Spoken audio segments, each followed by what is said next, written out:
Ако до крајот на годината не се ги платат обврските кон Центарот за развој на Источно-планскиот регион, општините нема да може да конкурираат за проекти преку оваа институција.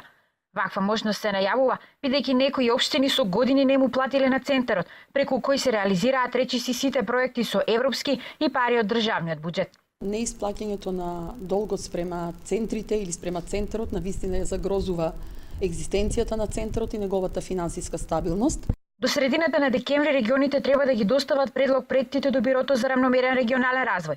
Роковите се кратки поради локалните избори, па неизвестно е дали новите градоначалници ќе успеат за 2 недели да ја соберат целата документација, затоа што лани во некои општини не биле распишани ни тендери за изработка на елаборати. Општина Виница во изминатиот период, поточно во претходната година или 2016-2017 година нема распишено тендери за проекти и за елаборати.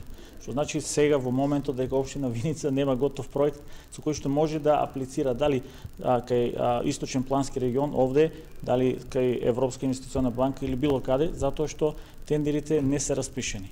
Проблем е и што општините не си го плаќаат делот на кофинансирање во проектите што ги добиваат преку Центарот. Добавувачите чекаат со години, а некои веќе подготвуваат и тужби. Најголем проблем во моментот е општина Пробиштип.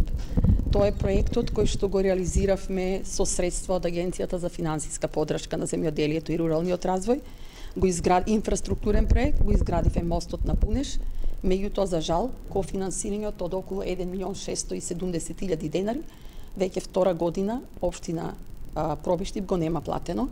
Според законот, општините за еднаков развој треба да добиваат околу 100 милиони евра или 1% од БДП, но сумата што сега ја одвојува државата преку Бирото за равномерен регионален развој на сите региони е само 6 милиони евра.